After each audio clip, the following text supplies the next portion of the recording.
অবস্থা এত ভয়ঙ্কর হবে, জাহান্নামের ভেতরে লক্ষ লক্ষ কোটি কোটি কাফির মুশরিককে দেওয়ার পরেও জাহান্নাম বলবে হাল মিন মাজিদ, আরো আছে নাকি, আরো দাও।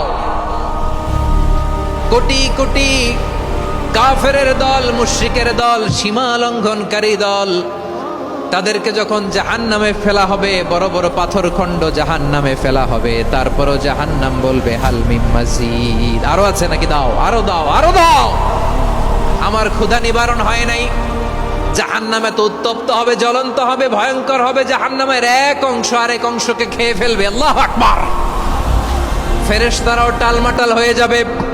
জাহান্নামের রক্ষী ফেরেশতারা কি করবে তারা নিজেরাও বুঝতে পারবে না। কোটি কোটি মুশরিক কাফেরদেরকে জাহান্নামে নিক্ষেপ করার পরেও জাহান্নাম ঠান্ডা হবে না, শান্ত হবে না, বলবে হাল মিন মাজিদ, আরো আছে নাকি, আরো দাও। তখন আল্লাহ তাআলার কুদরতি পা জাহান্নামের ভেতরে ঢুকিয়ে দিবেন। সুবহানাল্লাহ পড়তে পারলেন না মজা করে? কোনো কিছুতেই যখন জাহান্নামকে শান্ত করা যায় না, আল্লাহ তাআলা তার কুদরতি পা জাহান্নামে ঢুকিয়ে দিবেন। দেওয়ার সাথে সাথে জাহান্নাম থেকে আওয়াজ আসবে, কত কত বিইজ্জাতিকা ওয়া বিকদরিক, আল্লাহ বিইজ্জাতিকা ওয়া বিকারামিক, আল্লাহ আপনার ইজ্জতের কসম, যথেষ্ট হয়েছে, এনাফ এনাফ, আর লাগবে না। সুবহানাল্লাহ বলেন। ওই ভয়ঙ্কর জাহান্নামে আমরা যেতে চাই কেউ?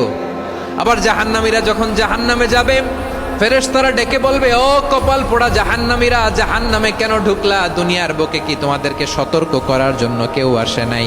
কুল্লামা উলকিয়া ফিহা ফাউজুন সাআলাহুম খাজানাতুহা আলাম ইয়াতিকুম নাযীর। সুবহানাল্লাহ পড়েন। আলাম ইয়াতিকুম নাযীর, কোন সতর্ককারী আসে নাই? বিশ্বনবী নাযীর হয়ে, সতর্ককারী হয়ে পৃথিবীতে আসলেন। তিনি জাহান্নামের ব্যাপারে উম্মাকে সতর্ক করেছেন।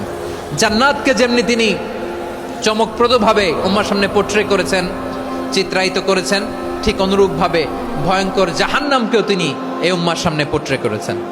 জাহান্নামকে কিভাবে বিশ্বনবী উম্মার সামনে পোট্রে করলেন